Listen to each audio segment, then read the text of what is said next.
Rice Stadium. Noah Chast, our sports reporter, is going to join us live. I heard from a little source in Birdie that nighttime energy spilled over into this live shot. What's up, Noah? Oh, what's going on, Chaz? We're waving the rally towel. This team able to rally without their starting quarterback and without their starting running back and drop a 50 burger on Akron. So it's a pretty good night, pretty good vibes over here. Put this away. In on Shane Beamer's press conference for a little bit. What did he have to say about this massive 50-7 win over Akron, Noah?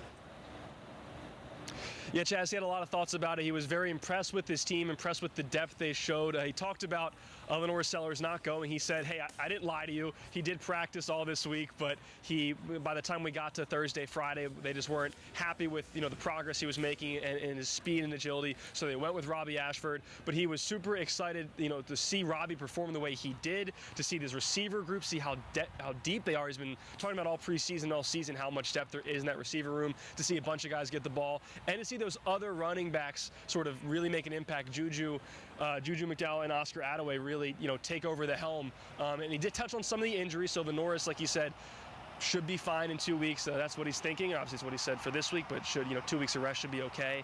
And then the other thing, Rocket Sanders leaving the game in the first quarter also ended up in a walking boot. He says this is an ankle injury, but also not too serious and projects she should be fine after the bye week. Chaz.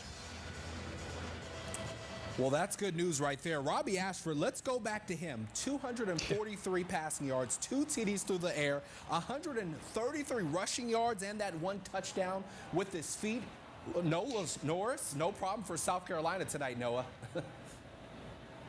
No, Robby Ashford, he really stepped up and took over the job. And really, if you're a fan of South Carolina, that was a big relief because you didn't really know what to expect going into this game if Robby Ashford could really sling it the way that Lenore Sellers can. And then even last week after the LSU loss, Robby Ashford was sort of preemptively calling out the haters who were going to get on him for only running the ball and not being able to pass it. And he was slinging it tonight. And Shane Beamer had an interesting note in his postgame press conference. He said this was Robby Ashford's first passing touchdown since 2021.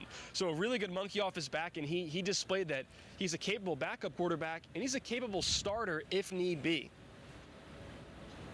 All right, South Carolina, they are 3-1 for the first time in 7 years. They're heading into the bye week. Then they have number 5 Ole Miss into town. Give me your biggest takeaway from the first month of football for this South Carolina team, Noah.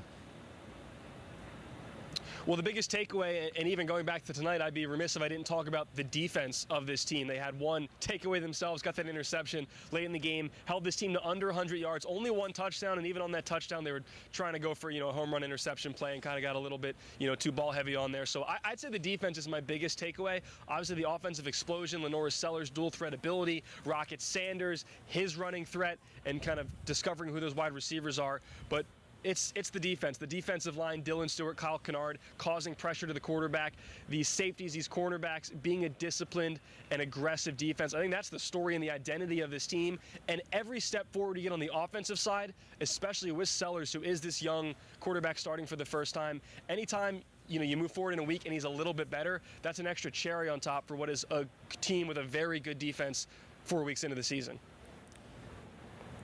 And last one quickly, what an October stretch. The bye week, Ole Miss at Alabama, at Oklahoma, then they host Texas A&M. What do you think the biggest thing that this South Carolina team needs to work on during this bye week into that crazy, crazy October stretch, Noah? Yeah, I mean, they have one of the toughest schedules in the league in all the SEC. It doesn't get any easier from here on out, and that's why, that loss to LSU was so killer. They could have been 4-0 before this gauntlet of a stretch, but it's in the past. I think the biggest key, we saw it a little bit tonight in the end of the first half. You saw in the LSU game. It's kind of just cleaning up the little stuff, just, reckless turnovers, negative plays, penalties, whatever it is, sort of that young team sort of actions and mistakes that come around either to bite them like they did last week or, didn't bite them at all this week because the score was so lopsided. I think those are going to be the key things when you have an Ole Miss, a Mizzou, a Texas A&M, and Alabama. Those are the type of teams where you can't afford to have young, reckless mistakes. And I think that will be the difference, when they get to these crucial games. All right, there you have it. Noah, Chas, live and on the scene at Williams-Brice Stadium. Good stuff. Get home safely tonight, man.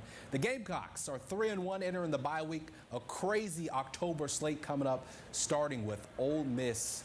That's going to be a wild one. I have a sneaky suspicion that will be a night game at Williams-Brice Stadium. All right, here goes